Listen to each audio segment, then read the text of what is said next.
Good morning बच्चों। आज की क्लास में हम बायोटेक्नोलॉजी के बारे में पढ़ेंगे, एक ब्रीफ इंट्रोडक्शन लेंगे। तो देखते हैं क्या है क्या नहीं है। ठीक, और ये टॉपिक जो है ऐसा नहीं है कि यूं ही बना दिया है। ये एग्जाम और पॉइंट ऑफ व्यू से वेरी वेरी मोस्ट इम्पोर्टेंट है। कुछ चीज़ें इसमें आपको एक्स्ट्रा मिलेंगी, ठीक है, जो कि आपकी लाइफ से रिलेटेड होगी। जो आप कोई भी एग्ज़ाम, कंपटीशन वाला एग्ज़ाम की अगर तैयारी करते हो तो उसमें भी आपको ये हेल्प करेगी बहुत सारी चीज़ें। ठीक है, तो आइए हम देखते हैं क्या है क्या नहीं है। पहले समझते हैं बायोटेक्नोलॉजी है क्या। ठीक, इससे पहले आप बायोटेक्नोलॉजी के बारे में हम डिस्कस करें उससे पहले हम देखते हैं कि आपने देखा होगा कि आप विदाउट सीजन यदि आपको कोई चीज़ें मिल जाती है, जैसे कि मान लीजिए सपोज दैट आपको गर्मियों में आपको गाजर चाहिए, ठीक है, तो आप गाजर देखते हो, मॉल में गए हो या कहीं ऐसी जगह जाते हो जहाँ आपको गाजर मिल जाती है, जो कि सर्दियों में मिलती है प्रॉपर तरीके से, लेकिन जो आप गर्मियों में जाते हैं तो आपको वो गर्मियों में मिल जाएगी। ठीक है, आम का चीज़ जैसे ये सीज़न है आम, यदि आपको चाहिए कि भाई हमें आम फरवरी या मार्च में चाहिए तो आपको आम भी मिल जाता है फरवरी और मार्च में, लेकिन आम का वो सीज़न है भी।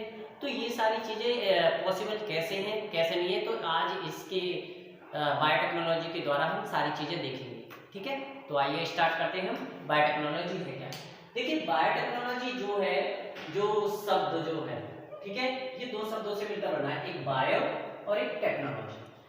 ठीक है, एक बायो और एक बायो टेक्नोलॉजी, इससे बना है आपका बायोटेक्नोलॉजी। और इसका सबसे पहले जो यूज किया गया था कि बायोटेक्नोलॉजी, जो शब्द सबसे पहले जो यूज किया गया था वो किया था एक हंगेरियन इंजीनियर थे जिनका नाम था कार्ल इरके।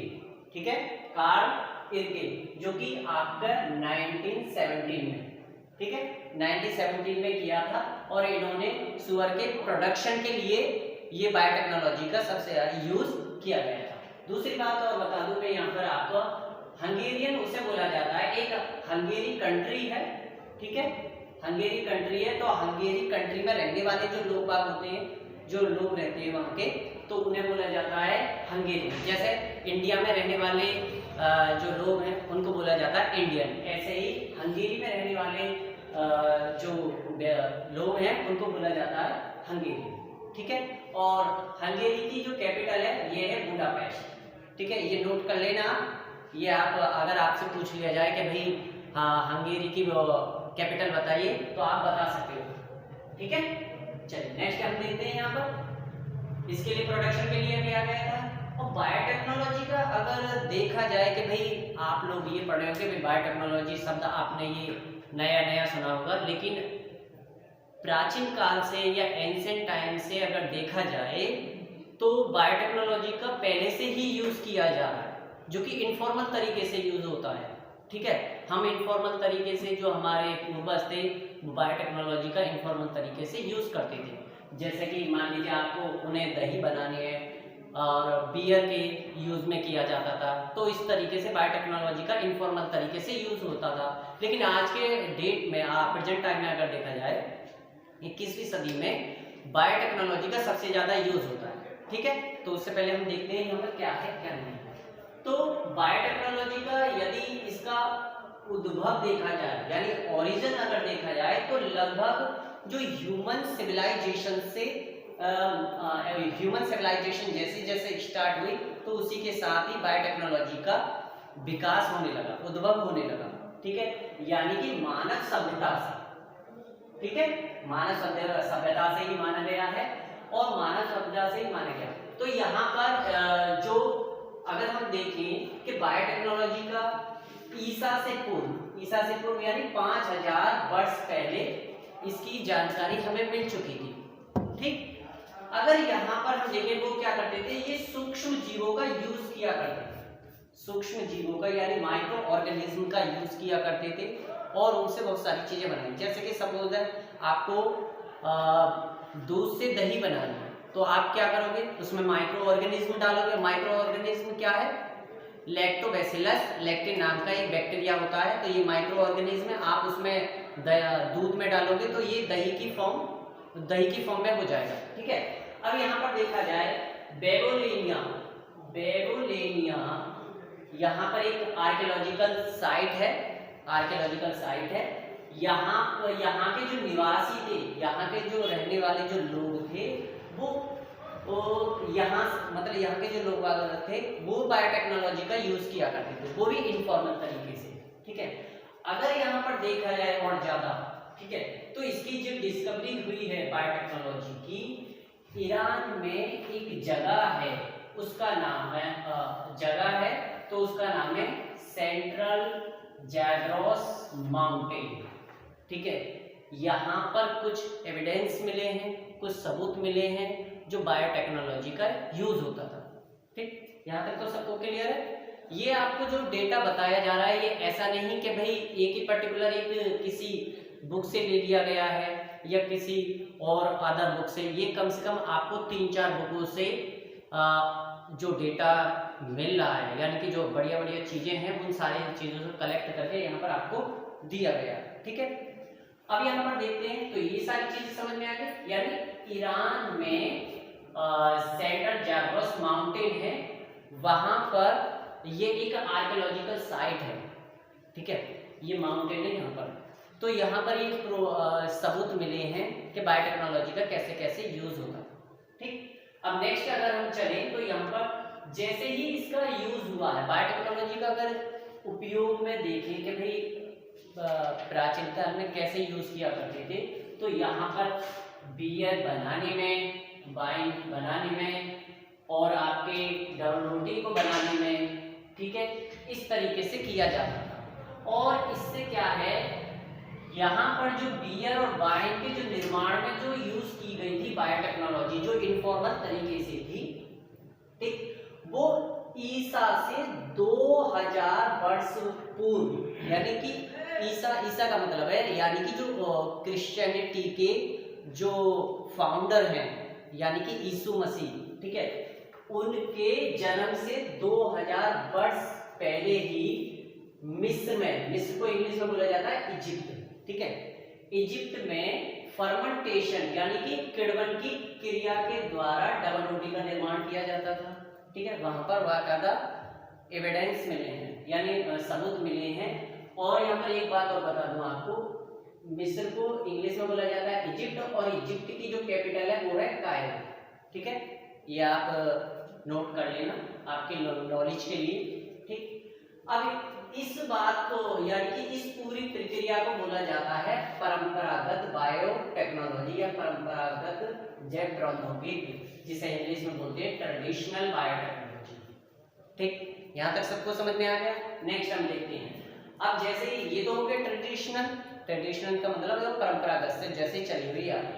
अब यहाँ पर जैसे ही आधुनिक यानी मॉडर्न जमाना आता है, ठीक है, अब यहाँ पर क्या होता है कि आधुनिक जैव प्रौद्योगिकी यानी कि मॉडर्न बायोटेक्नोलॉजी की सहायता से अनेक चीजों का यहाँ पर निर्माण किया जा रहा है। इसका यूज कर करके बहुत सारी चीजों में इसका यूज किया जाता है। ठीक है, और बहुत सारे बिजनेस के लेवल पर, एक बहुत बड़े लेवल पर इसका यूज किया जा रहा है। अगर आपको कोरोना की जो वैक्सीन बनी थी तो उसे भारत बायोटेक ने ही बनाई थी। ठीक है, और ये संभव कैसे हुआ, ये बायोटेक्नोलॉजी की वजह से हुआ।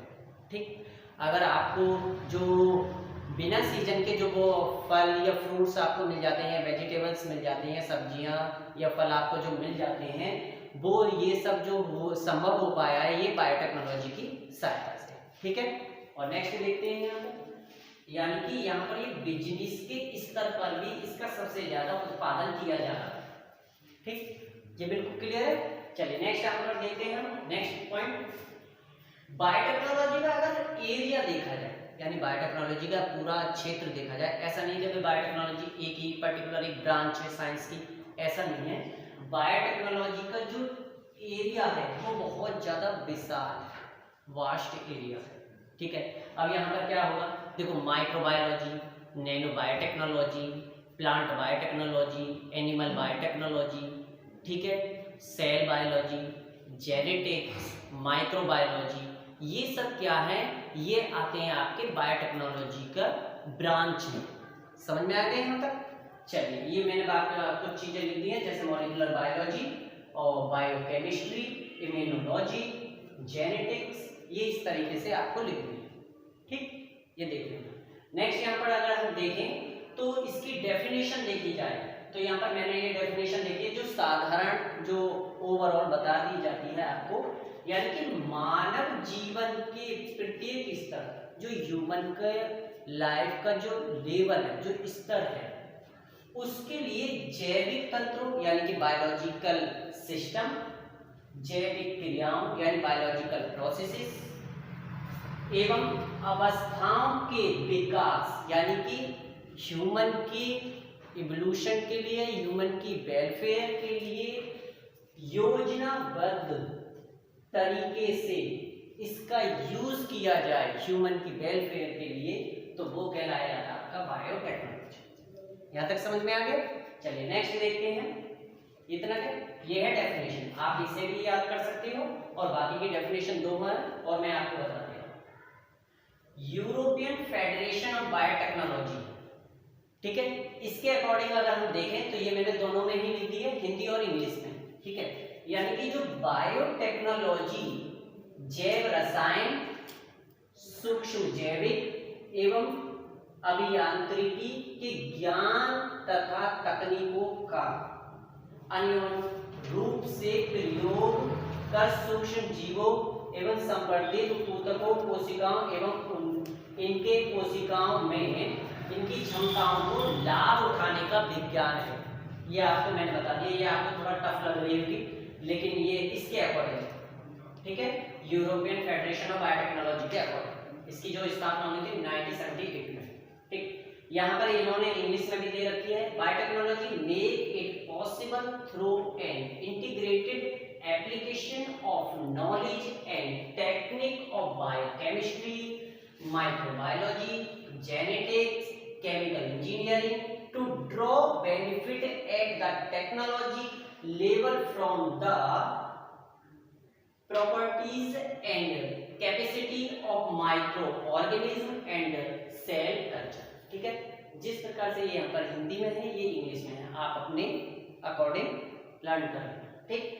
अब इसी के साथ साथ ये मैंने जो आपको बायोटेक्नोलॉजी बताई है, यहाँ पर किसी को कोई प्रॉब्लम हो तो आप कमेंट बॉक्स में आप पूछ सकते हो, ठीक। यहाँ पर ये सारी चीजें जो बायोटेक्नोलॉजी का जो इंट्रोडक्शन जो दिया है मैंने, इसमें कोई भी ऐसी चीजें नहीं है जो मैंने आपको छोड़ दी हूँ, आपको और जो चीजें नहीं बताई हैं। तो यहाँ पर अगर देखें हम तो इजिप्ट में बताया है, इजिप्ट से रिलेटेड एक चीज और आपको बता दे रहा हूँ। इजिप्ट में एक रिवर है जो वर्ल्ड की लॉन्गेस्ट रिवर है, उस रिवर का नाम है नाइल रिवर, नाइल रिवर, ठीक है। ये आप जरा याद रखना क्योंकि ये आपके किसी भी अगर कंपटीशन की तैयारी करते हो, सपोज दैट मान लीजिए आपने 12th क्लास के बाद आपने कहा कि भाई मुझे बीएससी नहीं करनी, बीएससी बायो से नहीं करनी, या मुझे बीएससी बायोटेक्नोलॉजी नहीं करनी, मुझे तो कंपटीशन की तैयारी करनी है और अपने साइड में मुझे बीए करनी है, ये ग्रेजुएशन XYZ जो भी आप करना चाहो, तो ये सारी चीजें आपको पता होनी चाहिए। यानी कि नाइल रिवर होती है, ठीक। अब नाइल रिवर की टोटल लेंथ जो है मैं आपको बता दूं 6650 किलोमीटर, सॉरी 50 किलोमीटर, ठीक है। ये याद रखना, ये चीजें एक्स्ट्रा थी आपको मैंने बता दी। अब यहाँ पर देखा जाए कि भाई बायोटेक्नोलॉजी पर्टिकुलर ऐसा नहीं है कि भाई मैंने आपको पढ़ा दिया इसका कि हर एक क्षेत्र में ऐसे ही यूज की जाती है। बायोटेक्नोलॉजी के कलर्स भी, ठीक है, बायोटेक्नोलॉजी का कलर अगर देखा जाए तो 4 मेजर कलर हैं इसके बायोटेक्नोलॉजी। यहाँ पर ये मैंने बीटी जो लिखा है, बीटी मैंने शॉर्ट में लिखा है, यानी बीटी का मतलब बायोटेक्नोलॉजी, ठीक। इसके 4 कलर्स हैं। 4 कलर्स में अगर देखा जाए आपका ये ब्लू कलर, जो ब्लू बायोटेक्नोलॉजी है, ब्लू बायोटेक्नोलॉजी है, ये रिलेटेड है मेरीन एंड एक्वेटिक लाइफ से, ठीक है। दूसरा है रेड बायोटेक्नोलॉजी, ये रिलेटेड है आपके मेडिसिन से, हेल्थ से, ठीक है, इससे। और आपका जो ग्रीन बायोटेक्नोलॉजी है ये रिलेटेड है आपका एग्रीकल्चर से, ठीक है। अब यहाँ पर फिर है आपका व्हाइट बायोटेक्नोलॉजी। देखिए व्हाइट मेरे पास मार्क करना नहीं क्योंकि व्हाइट देखो ये खुद एक बोर्ड है तो इसलिए मैंने उसकी जगह आपको ब्लैक कर दिया है। तो व्हाइट बायोटेक्नोलॉजी जो रिलेटेड है वो है इंडस्ट्रीज से, यानी कि फूड इंडस्ट्रीज से, डेयरी इंडस्ट्रीज से, ठीक है। जैसे अमूल का दूध पीते हो आप जो मार्केट में मिल जाता है, तो ये उससे रिलेटेड है, वहां पर भी बायोटेक्नोलॉजी का यूज होता है। किसी को कोई प्रॉब्लम हो तो बताइए, बताना कमेंट्स बॉक्स में, लेकिन उससे पहले ये सारी चीजें आप नोट कर लीजिए, ठीक है। और नेक्स्ट वीडियो में अभी मैं फिर दोबारा से बताता हूँ आपको, यहाँ पर देखिए, इसे नोट कीजिए, ठीक है बच्चों। पहले जो बताया, अब देखिए ये दूसरे में देखिए, यहाँ पर क्या है, अब हम बात करेंगे। पहले तो हमने बायोटेक्नोलॉजी का हिस्ट्री और ये सारी चीजें देखी ओवरऑल। यहाँ पर अगर हम देखें तो भारत में बायोटेक्नोलॉजी किस तरीके से आई है और किस तरीके से नहीं आई है, इसके सबसे पहले कौन लेके आया और कौन नहीं लेके आया। तो सबसे पहले अगर हम देखें, भारत में बायोटेक्नोलॉजी की जो शुरुआत करने वाली जो पर्सनैलिटी है, ठीक है, जो कि एक विश्व की सबसे मशहूर मानी जाती है, जिनका नाम है किरण मजूमदार, ठीक है, किरण मजूमदार शाह। इन्होंने क्या है, इनकी एक कंपनी है, उस कंपनी का नाम है बायोकॉन, ठीक है, बायोटेक कंपनी की एक ये फाउंडर है और उस कंपनी का नाम है बायोकॉन, ठीक है। अब यहाँ पर देखिए, ये इसकी फाउंडर है। सबसे पहले इन्होंने ही भारत में बायोटेक्नोलॉजी को यूज किया था और बायोटेक्नोलॉजी को ये लेकर आए थे, ठीक।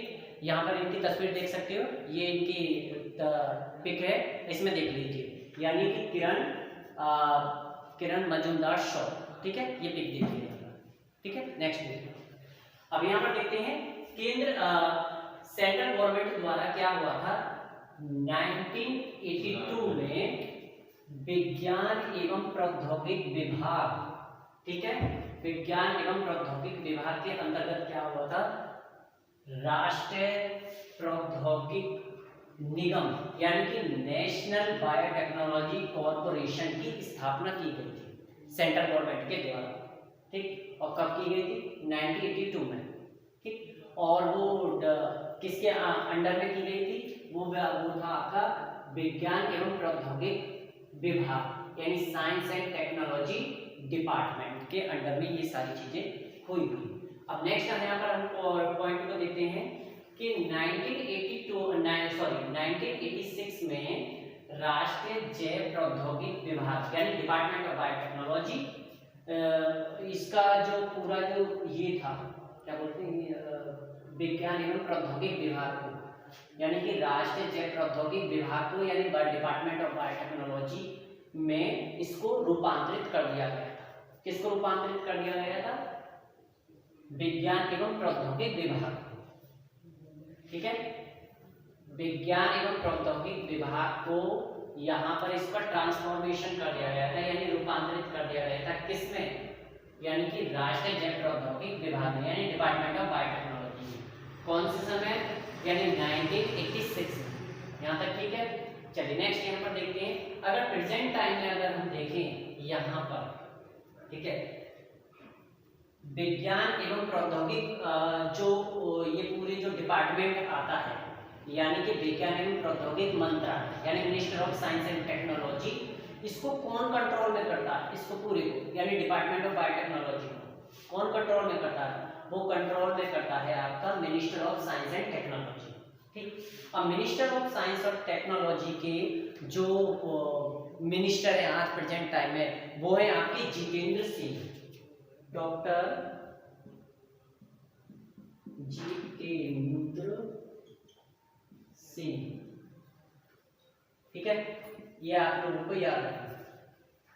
यहाँ पर इनकी तस्वीर देख सकते हो, डॉक्टर जितेंद्र सिंह, ठीक है, ये रही इनकी तस्वीर, ठीक है। नेक्स्ट यहाँ पर फिर उसके बाद में क्या हुआ, 1988 में दिल्ली में, यानी कि जो दिल्ली में 1988 में दिल्ली में एक international centre for genetic engineering and biotechnology की जो स्थापना की गई थी, स्थापना जो की गई थी, यानी कि दिल्ली में 1982 में international centre for genetic engineering and biotechnology की जो स्थापना की गई थी, वो यूनाइटेड नेशन के द्वारा की गई थी, ठीक है।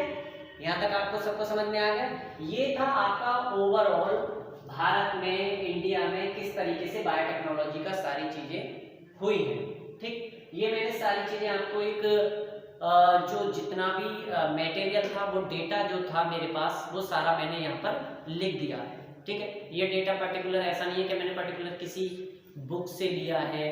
ठीक, ये मैंने कई बुकों से और कई कुछ ऑफिशियल वेबसाइट से और कुछ है स्टैंडर्ड बुक होती है, उनसे ये मैंने कलेक्ट करके डेटा आपको यहाँ पर रिप्रेजेंट किया है। अब यहाँ पर किसी को कोई दिक्कत हो तो आप कमेंट बॉक्स में मेरे से पूछ सकते हैं। दूसरी बात यहाँ पर क्या है, अगर बायोटेक्नोलॉजी आपको नहीं समझ में आई है तो बायोटेक्नोलॉजी की इसके इस पिक को देखिए, यहाँ पर दो डॉगी हैं, एक वाइट है एक ब्लैक। अब इनका जो बेबी हुआ है अब वो देखिए। ठीक है, यहाँ से आपको समझ में आ जाएगा कि बायोटेक्नोलॉजी है क्या। यहाँ तक क्लियर है आप सभी को? चलिए नेक्स्ट हम देखते हैं। ये तो मैंने आपको इंट्रोडक्शन दिया था बायोटेक्नोलॉजी का। ठीक है, अब इससे आगे हम देखेंगे पार्ट 2 में कि बायोटेक्नोलॉजी की एप्लीकेशन। ठीक है, बायोटेक्नोलॉजी को हम अप्लाई कहाँ कहाँ पर कर सकते हैं। ठीक है, आज के फिलहाल इतना ही। नमस्कार।